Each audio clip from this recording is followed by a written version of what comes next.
What is a good life anyway? It's a question that we all think about, right? Well, today, we're not going to pull out some dusty old philosophy book. Instead, we're diving into a personal philosophy, one that was built from the real-life ups and downs of a writer and musician named Rod Matos. You know, it's maybe the biggest question we can ask ourselves. And the thing is, there's no single right answer for everyone.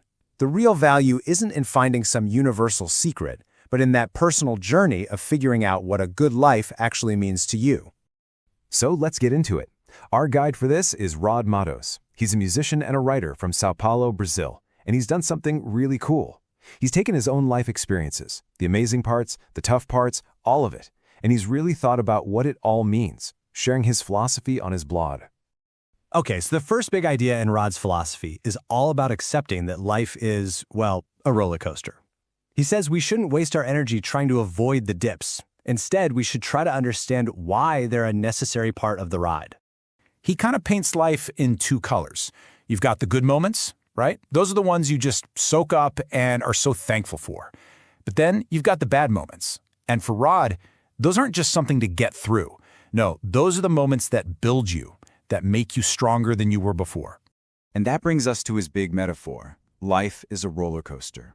It's such a great way to think about it because it does two things.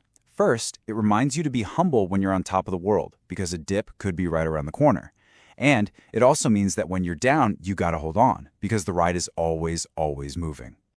Okay, so if you accept that life is going to have these peaks and valleys, it kind of leads to the next question, right? What should we be holding on to during the whole ride? And this is where Rod had this huge realization about what's actually valuable. And this is where Rod gets pretty direct. He says that, as a culture, we've become obsessed with stuff, with materialism. And while we're all running around trying to get more, we're completely missing what he calls the precious moments. And, let's be honest, he's right, isn't he? He points out that we have this terrible habit of only realizing how great something or someone is after they're gone. It's a huge reminder to appreciate the people you love right here, right now. So how do you actually do that? Well, Rod has this really simple way of looking at time. The past, it's done. It's history. Learn from it, but don't live there. The present, this is it. This is where life is happening, so enjoy it. And the future, well, that's not some random thing. It's a direct result of what you do today. But this focus on now isn't about just sitting back and letting things happen. Not at all. For Rod, the present moment is the launch pad for growing as a person every single day.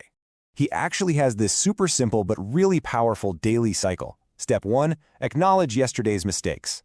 Step 2, figure out what the lesson is. And step 3, the most important part, use that lesson to be better today. It's a constant loop of improvement. So what keeps this engine of growth running? For Rod, it's our dreams. He says our dreams and desires, they're not just fantasies. No way. They're the fuel. They're what keep us alive and push us to move forward. So you've accepted the roller coaster, you're focused on the present, and you're committed to growing. What does this all look like when you're actually interacting with people?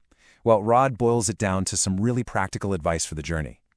He gives us 2 big rules to live by. First, don't judge people, ever, because you just never know where they are on their own personal roller coaster.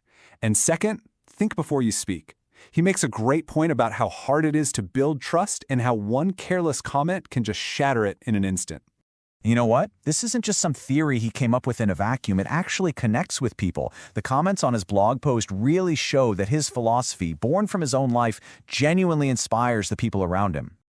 Just look at this comment from one of his former students, Diane. She says he's the best teacher ever. And that's so powerful because it shows he doesn't just talk about this stuff, he actually lives it. And that has a real positive impact on people. And then there's his friend Eric, who totally gets it. He says friendship is one of the most valuable treasures. That's a perfect echo of Rod's whole point about valuing people and relationships way, way more than material things. When you put it all together, Rod's whole philosophy really comes down to this one really beautiful and powerful idea. A good life is one that's inspired by love, that passion and connection, and guided by knowledge, that constant learning and wisdom. So, what do we do with all this? Rod's philosophy doesn't ask you to go and change your entire life tomorrow. It's much simpler than that. It leaves us with a challenge. Just for today, What's one precious moment that you can stop, notice, and really truly appreciate?